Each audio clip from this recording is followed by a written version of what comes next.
Hi friends, welcome to our channel. இனி நம்ம பார்க்க போறது சூப்பரான ஒரு ரெசிபி தான். வாங்க வீடியோக்குள்ள போலாம்.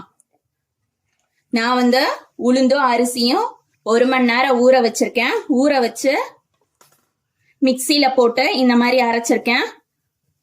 இந்த மாதிரி நைஸா அரைச்சுக்கணும். இதுல கொஞ்சமா உப்பு சேர்த்துக்கலாம். உப்பு சேர்த்துட்டு நல்லா கலந்துடலாம்.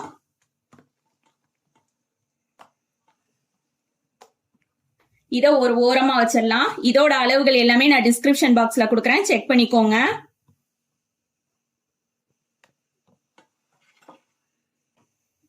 ஒரு மிக்சிங் பவுல் எடுத்திருக்கேன். அந்த மிக்சிங் பவுல்ல இது பன்னீர். வீட்டுல நமக்கு பால் திரிஞ்சிருச்சுனாக்கா அந்த பாலை இந்த மாதிரி பன்னீர் ரெடி பண்ணிட்டு அதை எடுத்துக்கலாம். தண்ணி இல்லாம நல்லா வடிச்சிட்டு எடுக்கணும். இந்த மாதிரி உதிர்த்து விட்டுக்கலாம். இதுல பச்சை மிளகாய் கட் பண்ணதை ஆட் பண்ணிக்கலாம். வெங்காயம் கட் பண்ணதை ஆட் பண்ணிக்கலாம். கொத்தமல்லி தலை கட் பண்ணதை ஆட் பண்ணிக்கலாம்.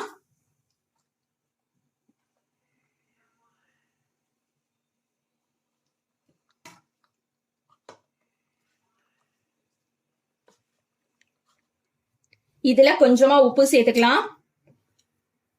இதுல காரம் பாத்தீங்கன்னாக்கா பச்சை மிளகாவும் கொஞ்சமா மிளகாத்தூளும் சேர்க்கணும்.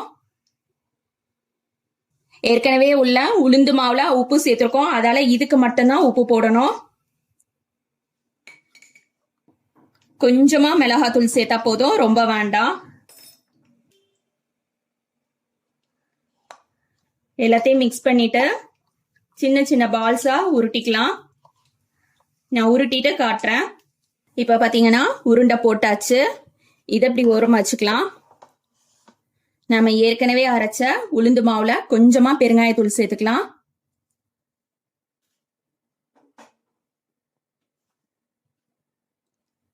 பெருங்காயத்தூள் சேர்த்துட்டு நல்லா மாவு கலந்துக்கலாம்.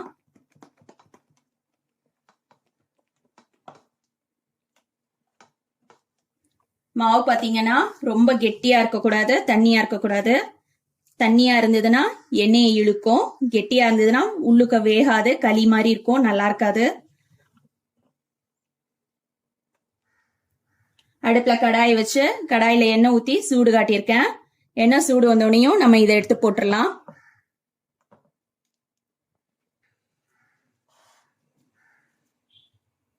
இப்ப எடுத்து வச்சிருக்க உருண்டைய உள்ள வச்சுட்டு உளுந்து மாவுல இப்படி மேல ஃபுல்லா கவர் பண்ணி இங்கேருந்து எடுக்கணும்.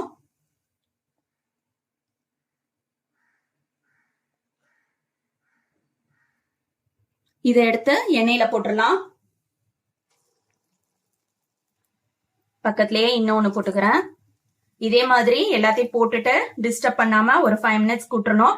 அடுப்பு மீடியம் ஃப்ளேம்ல இருக்கணும்.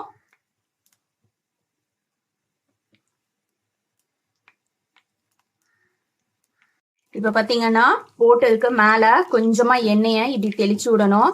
தெளிச்சு விட்டோம்னா இந்த பக்கம் உள்ளதும் அந்த மாவா இருக்கிறது வெந்துரும். நம்ம திருப்பி போடும்போது கடாயில ஒட்டாது.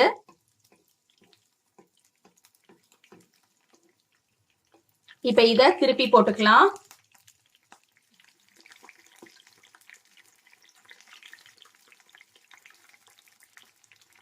திருப்பி போட்டு இன்னொரு சைடும் ஒரு 3 மினிட்ஸ் பொரிய விட்டுறலாம். இப்போ நம்மளோட போண்டா எல்லாம் ரெடி ஆயிடுச்சு. எடுத்துடலாம் அடுப்புல இருந்து.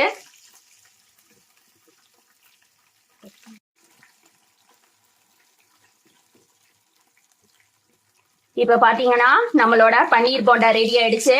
அடுப்புல இருந்து எடுத்துடலாம்.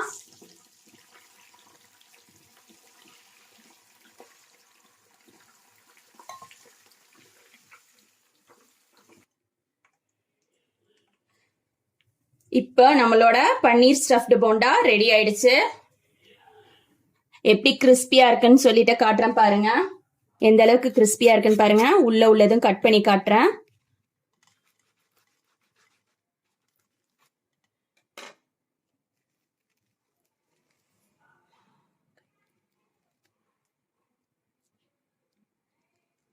உள்ள பன்னீர் பாருங்க. பன்னீர் வெங்காயம் எல்லாம் நல்லா வெந்திருக்கு. இந்த மாதிரி செஞ்சு கொடுத்தா பசங்க ரொம்ப விரும்பி சாப்பிடுவாங்க. இதுக்கு காம்போ பாத்தீங்கன்னாக்கா தக்காளி சட்னி நல்லா இருக்கும். இதே மாதிரி நீங்களும் உங்க வீட்ல செஞ்சு பாருங்க. தேங்க்ஸ் ஃபார் வாட்சிங்.